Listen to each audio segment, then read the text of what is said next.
Welcome you all. अच्छा, S B P S bot का जो टेस्ट है उसके हवाले से मैं कुछ टिप्स देना चाहूँगा जो कि मेरे अपने एक्सपीरियंसेस है, ठीक है, जिससे मुझे एक बेनिफिट हुआ है। तो वो टिप्स मैं आपके साथ लोगों के साथ शेयर करूँगा, ठीक है। और इससे पहले मैं बता देता हूँ कि क्या मैं रेलिवेंट पर्सन हूँ आप लोगों को जो है ना वो गाइड करने का। तो इसके हवाले से मैं कुछ बता दूँ कि मैं ख़ुद OG1 state bank of Pakistan में मैं 2019 में पास आउट हो गया था कायद-ए-आज़म यूनिवर्सिटी इस्लामाबाद से। और मैंने इसके बाद OG1 के लिए अप्लाई किया था और मैं 23 अगस्त, ठीक है, 23 अगस्त 2019 को मैंने जो रिकमेंडेशन लेटर था वो मुझे जो है ना वो मिल गया था, ठीक है। मैंने NTS टेस्ट क्लियर किया था। इसके बाद फिर मैंने जो इंटरव्यू था मेरे इस्लामाबाद में हुआ था SBP पैनल के साथ, वो मैंने माशाल्लाह कि मैंने क्लियर किया था। और मुझे 23 अगस्त 2019 को शाम की कोई 6 बजे थे जो मुझे ईमेल जो ना रिकमेंडेशन की मुझे रिसीव हो गई थी, ठीक है। और इसके अलावा क्या है कि मैंने जो OG2 था उसके लिए फिर मैंने अप्लाई किया था और उसमें मेरे क्या थे 67 क्या थे, मैंने मार्क्स क्या किए थे वो मैंने ऑब्टेन किए थे, ठीक है। लेकिन उस वक्त अनफॉर्चुनेटली मैं क्वालिफाई नहीं कर पाया था क्योंकि उस वक्त जो एग्रीगेट मार्क्स थे ना जो मैंने दिया था 24 बैच का, ठीक है।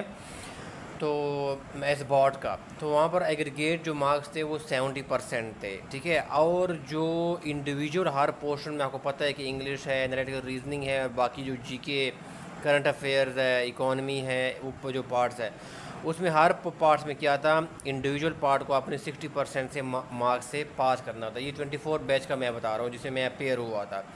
और एग्रीगेट लेना था 70%। तो मेरा क्या था, एग्रीगेट क्या था वो मेरा नहीं बन गया था क्योंकि मेरा जो एनालिटिकल रीजनिंग का जो पार्ट था वहाँ पर मेरे 15 मार्क्स थे। टोटल 30 मार्क्स होते हैं ना, उसमें से मेरे 15 मार्क्स थे, ठीक है। तो अगर मैं यहाँ से कुछ ले लेता तो मैं फिर 70% जो है ना वो मार्क्स में ईज़िली क्या उसको क्रॉस कर सकता था, ठीक है। तो इसकी वजह से मैं बहुत क्लोज जो है पहुँच गया था, मैं इसको क्वालिफाई नहीं कर पाया था। तो मैं कुछ अपने एक्सपीरियंसेस है जो आप लोगों के साथ जो है ना मैं आप लोगों के साथ शेयर करूँगा, ठीक है, जिससे मुझे बहुत फ़ायदा हुआ है, मैंने उनको अप्लाई भी किया था, ठीक है। और इसमें से सबसे पहले ये अच्छा, इसका जो मेरे रिकमेंडेशन लेटर है या जो मेरा रिज़ल्ट है ये मैंने जो मेरा एस बॉट का जो ग्रुप है वहाँ पर भी मैंने शेयर किया है। मैंने अपना जो व्हाट्सएप चैनल है वहाँ पर भी मैंने अपने जो ना वो शेयर किए हुए हैं, ठीक है। कोई हवाई बात मैं नहीं कर रहा हूँ। अच्छा गाइस, फिर इसमें एक चीज़ मैं बताना चाहता हूँ कि आपने टेस्ट में क्या करना है। सबसे पहले आपका जो हैंड क्लॉक है ये क्या करें, आप लाजमी तौर पर क्या करें वो ले जाएं, ठीक है। क्योंकि जो है ना बाद वक़्त आप बहुत दूर बैठे होते हैं, कोई हाल होता है तो आपको फिर घड़ी जो है ना वो टाइम से ही नज़र भी नहीं आता अगर आप पीछे बैठे होते हैं, या अगर आपको नज़र भी आते तो बंदा बार बार सर नहीं उठा सकता फिर वहाँ पर देखने के वो क्लॉक की तरफ देखने के लिए, ठीक है। बंदा बिज़ी होता है ज़ाहिर है, ठीक है, क्योंकि टाइम की लिमिटेशन होती है। तो इससे अच्छा है कि क्या करें, आप घड़ी क्या करें वो पहन लें, ठीक है। और उसके ज़रिए क्या हो जाए ताकि आपको टाइम जो ना वो देखने में जो ना आपको जो ना वो आसानी हो और आप कॉन्स्टेंटली क्या करें टाइम को जो ना खुद मॉनिटर करते रहें, ठीक है। उसके हिसाब से आपने जो डिसाइड करना होता है ना कि आपने कितने इस पोर्शन को कितने टाइम एलोकेट करना है, इस पोर्शन को कितने टाइम देने हैं, ठीक है। तो हैंड क्लॉक क्या करें आप ज़रूर क्या करें पहन के जो ना वो जाएगा, ठीक है। फिर नेक्स्ट जो है ना जो आपने चीज़ को ख्याल रखना है कि इसमें आपको पता है कि आपका जो टेस्ट सिलेबस है मेनली 3 पार्ट्स है। इंग्लिश है ये पहले नंबर पे है, ठीक है।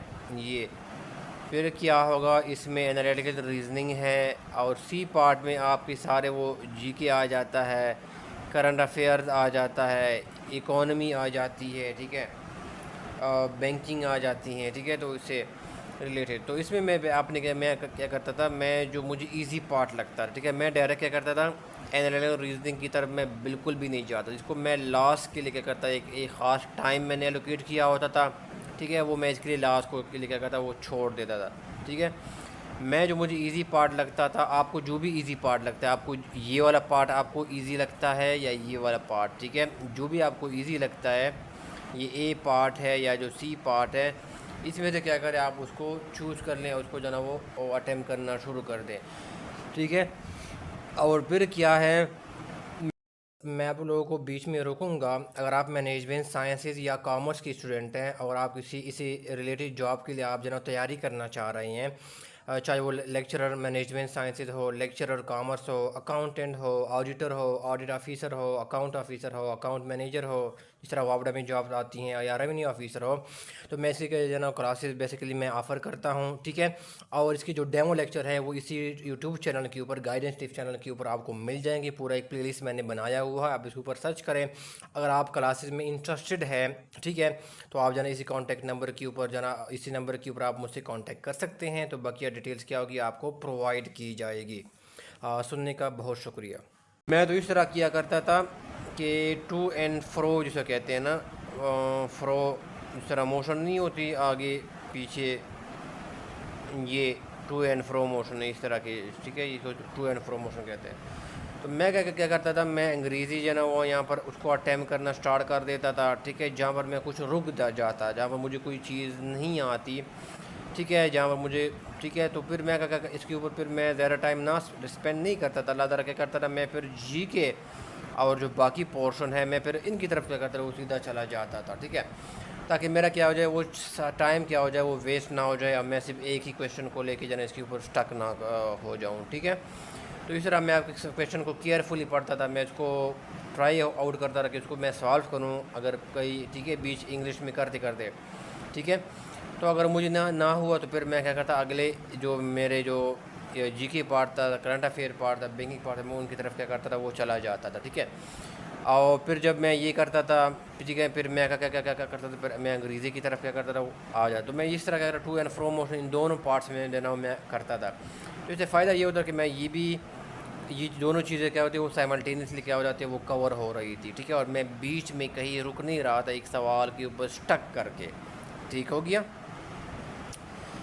हाँ, दूसरा ये है कि आपको पता है कि अंग्रेज़ी में कंप्रीहेंशन तो मस्ट ही है, एक वोकेबलरी है वो मस्ट आती है, और एक होती है जो आपकी कंप्रीहेंशन होती है, ठीक है। ये तो कंप्रीहेंशन को क्या करता था, मैं इसको एक बार रीड आउट कर लेता था, ठीक है। तो इसमें से कुछ आसान किस्म के सवाल होते हैं, जैसे आपने कुछ इन्फॉर्मेशन बिल्कुल एक्सट्रैक्ट करनी होती है, बिल्कुल, ठीक है, या फिर आपने कोई वोकेबलरी इसने पूछा गया है वो आपने वहाँ पर पिक कर लिया है, इसने कोई स्पेसिफिक इन्फॉर्मेशन पूछी है, कोई डेट पूछी है, वो आपने क्या किया, पिक किया है। तो वो क्या मैं वो साथ साथ जो ना वो क्या करता, एक बार जो पढ़ने से मैं वो कर लेता था, ठीक है। और बाकी जो थोड़ा सा मुश्किल था, या जिनको थोड़ा सा आपको रीड आउट करने, सेकेंड बार थर्ड बार आपको रीड आउट करने की ज़रूरत पड़ती थी, फिर मैं करता ऐसे सवाल पर क्या करता था, मैं एनालिटिकल रीजनिंग के साथ जो ना वो मैं आखिर के लिए क्या करता, वो उसको छोड़ देता था, ठीक है। ये बेसिकली मैं का काम करता, क्योंकि अगर माँ एक चीज़ के ऊपर आप स्टक हो जाते हैं ना, कंप्रेशन करते करते करते करते, तो बहुत ज़्यादा टाइम जो ना आप वेस्ट कर लेते हैं, ठीक है। तो जो आपको आती हैं वो कर लें, बाकी जो नहीं आती कोई सवाल, वो क्या करें, उसको आखिर के लिए बेसिकली क्या करें, उसको छोड़ दे टाइम एनालिटिकल रीजनिंग और कंप्रीहेंशन के लिए, ठीक हो गया। जो आसान क्वेश्चन है उसको क्या करें, उसको सीधा कर लें। अच्छा गाइस, फिर आपने क्या करना है, आगे पर जो ऑप्शन आती है, मिसाल के तौर पर क्या, ये ए है, ये बी है, जो सी है, ये डी है, ठीक है। तो इसमें आपने क्या करना है, आपने एक सवाल को क्या क्या आपने पढ़ लिया है ना, तो इसमें से कुछ क्या होंगे, ए ऑप्शन होगा, डी ऑप्शन होगा, ये ऐसे होंगे जो बिल्कुल आपको इर्रेलेवेंट क्या होंगे, वो लगते होंगे, ठीक है। आपको ये लगता होगा कि ये बिल्कुल जवाब है ही नहीं, ये बनती नहीं है, ठीक है। तो आप क्या करें, इसको सीधा क्या करें, उसको एलिमिनेट करें, ठीक है। अब आपको डाउट है बी है या सी है, इसमें से कौन है, तो इसको डायरेक्टली क्या करें, आप उस मौके के ऊपर अगर आप डाउटफुल है उसको क्या करें, अटैम्प्ट मत करें, ठीक है। क्योंकि गलती स्टूडेंट ये कर लेते हैं कि उसमें से क्या करते हैं, ए बी में से उसका लगा लेते हैं, ठीक है। लेकिन क्या करते हैं, उनको बाद में क्या करते हैं, वो माइंड में आ जाता है, जब वो बाकी पोर्शन की तरफ कर रहे होते हैं ना, फिर उनको बाद में वो ख्याल आ जाता है कि इनका जो करेक्ट ऑप्शन तो ये बनता है। तो फिर आपने ऑलरेडी दोनों मार्क किया होता है, पूरा वो आपने करेक्ट ऑप्शन चूज़ किया होता है, ठीक है। तो फिर क्या हो रहा है, आप फंस जाते हैं, ठीक है। तो इसमें ये होता है कि जो भी आपके पास जो भी ऑप्शन है इसके ऊपर आपको डाउटफुल है जिस भी क्वेश्चन के ऊपर, ठीक है, तो आप क्या करें, उसको आखिर के लिए क्या करें, वो आप वो करें, उसको अटैम्प्ट मत करें, ठीक है। अगर बीच में आपको कोई माइंड में वो आइडिया आ गया, आपने क्लिक कर गया, आपके माइंड में वो आ गया है, ठीक है, कोई फिगर आ गया है, किसी का नाम आ गया है, तो फिर आपका क्या करें, बाद में आएँ और फिर क्या करें, उसको क्या करें, उसको जो ना वो बबल जो आपको दी होती है उसको फिर क्या करें, आप उसको फिलअप करें, ठीक है। तो ये बेसिकली क्या है, वो आप एक चीज़ क्या करें, वो माइंड में रखिएगा, ठीक है। और दूसरी बात ये है कि आप क्या करें 5 मिनट्स बेसिकली क्या है वो 5 से 60 मिनट क्या करें वो लास्ट के लिए आप क्या करें वो लाजमी तौर पर जो है वो छोड़िएगा, ठीक है। ताकि वो क्या करें, कुछ सवाल ऐसे होते हैं ना, देखो अब देखो मैंने इसमें क्या किया है, मैंने ए बी को एलिमिनेट किया है लेकिन बी सी तो है, लेकिन मुझे ऐसे लगता है कि इसमें से जो सी ऑप्शन जो है मुझे लगता है कि ये ज़्यादा क्या है वो करेक्ट है। तो अब मैं क्या क्या करता था, मैं एक पेंसिल होता था या पेन होता था, मैं इसके ऊपर जो है इस तरह का क्या करता था, जो ऑप्शन सी था इसके बाहर मैं इसको तरह निशान लगता था, ठीक है, ताकि मैं बाहर बाद में अगर मुझे कोई वो उसको फिलअप करना पड़े तो मुझे फिर इसको ढूंढने की ना करना पड़े, ठीक है। तो फिर मैं क्या करता, जब बाद में मैंने चूँकि इसको अलग एक मार्क किया होता था, ठीक है ना, मैं इसको छोड़ देता क्योंकि मैं अभी भी इसके ऊपर डाउटफुल हूँ, ठीक है। लेकिन मुझे खुद लगता था कि मुझे जो सी जो है ना वो ऑप्शन जो मैं मुझे लगता था कि ये ठीक लग रहा है, लेकिन मैं फिर भी जो है ना वो डाउटफुल था कि बी ठीक है या सी ठीक है। लेकिन फिर भी मैं क्या करता, मैं इसको मार कर लेता कि मैं जो मैं बीच लास्ट में जो 5 मिनट्स है ना, मैं जब उसमें आ जाऊँ ना 5 मिनट्स में, तो फिर मैं क्या करूँ, जो मैंने इसके ऊपर थोड़ा सा सोचा हुआ है मैं इस क्वेश्चन को क्या करूँ, फिर मैं उसको मार कर लूँ, टिक कर लूँ, ठीक है। वरना अगर अब मैं ये ना करता तो फिर मैं रैंडमली आ जाता, मैं बी लगा देता बगैर किसी सोचे समझे, मैं जो है ना वो लगा देता, राफ लगा, तो वहाँ पर गलती के चांसेस ज़्यादा होते थे कि मैं इनकरेक्ट आंसर के ऊपर क्या करूँ, मैं पहुँच जाऊँ, ठीक है।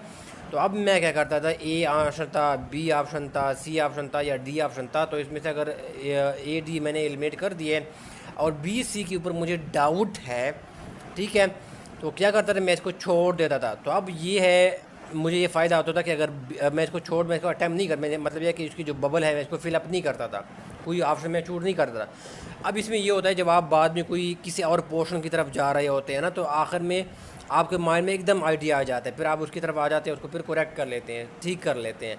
लेकिन क्या करें, साथ साथ क्या करें, आप उनको अगर आपको कुछ लगता है कि आपको कुछ डाउटफुल तो है, लेकिन आपको लगता है कि सी ऑप्शन क्या है वो मुझे ठीक लगता है, लेकिन फिर भी आपको डाउट है, लेकिन क्या करें, आप पेन के ज़रिए हैं या जो भी पेंसिल है इसके ज़रिए क्या करें, इस तरह टिक करें, इस तरह निशान लगा लें, या इस तरह का थोड़ा छोटा का क्या करें उसको ऑप्शन का निशान लगा लें, ताकि जो बाकी जो 5 मिनट्स आपके पास होंगे ना, बाद में जब आप आएँ उनकी तरफ, तो क्या करें आप फिर क्या करें उनको ही क्या करें वो ठीक करें जिसको ऊपर आपने थोड़ा सा सोचा हुआ है, ठीक है, जिसको आप थोड़ा सा वो है, थोड़ा सा वो है, यकीन है आपको ऊपर, ठीक है, बिल्कुल ब्लैंक नहीं है कि आप बिल्कुल ब्लैंक है या दर दर आपने क्या किया वो टिक टिक टिक जना वो अपने रैंडमली आपने जना लगाना शुरू कर दिए, ठीक है।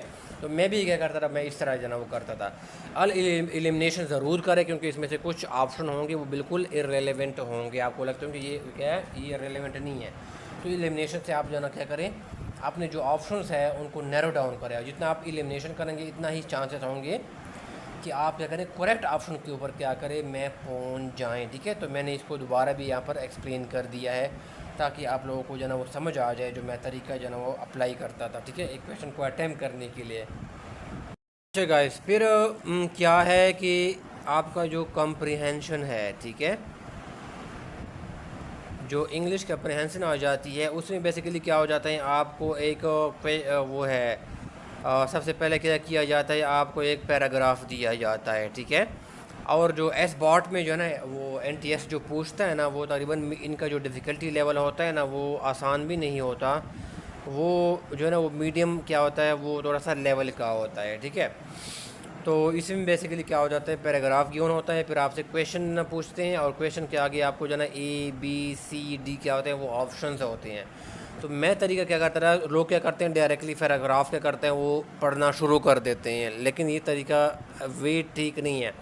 पहले क्या करें, आपने से जो क्वेश्चन पूछा है पहले उनको क्या करें, उनको रीड आउट कर लें, उनको अंडरस्टैंड करें कि इसमें क्या वो रिक्वायर कर रहे हैं, ठीक है।